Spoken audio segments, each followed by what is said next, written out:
ഗാസി അല്ലെങ്കിൽ west bank, ഇസ്രയേലിന് എന്നും പ്രശ്നങ്ങൾ വേണം. ഫലസ്തീനികളെ കൊല്ലാത്ത ഒരു ദിവസം പോലും അവരിലൂടെ കടന്നു പോകരുതെന്ന നിർബന്ധം അവർക്കുള്ള പോലെയാണ് കാര്യങ്ങൾ. ഗാസയിൽ വെടിനിർത്തൽ പ്രഖ്യാപിച്ചത് ലോകമെമ്പാടുമുള്ള സമാധാന പ്രേമികൾക്കും ഗാസയിലെ തന്നെ മനുഷ്യർക്കും നൽകിയ ആശ്വാസം ചെറുതല്ല.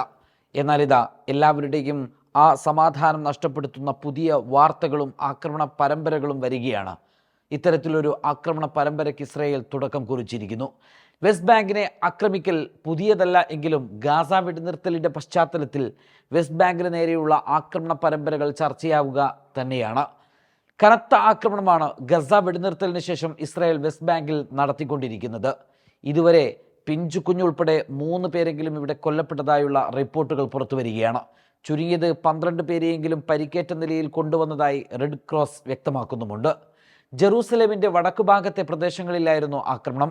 ഫലസ്തീനികളുടെ വീടുകൾ, ഒരു നഴ്സറി, വ്യാപാര സ്ഥാപനം തുടങ്ങിയവ ആക്രമണത്തിൽ തകർന്നിട്ടുണ്ട്.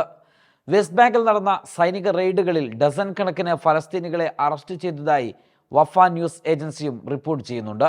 ഗസ വെടിനിർത്തൽ കരാറിൻ്റെ ഭാഗമായി ഇസ്രായേൽ 90 ഫലസ്തീനികളെ വിട്ടയച്ച് മണിക്കൂറുകൾക്കകമായിരുന്നു ഈ ആക്രമണം.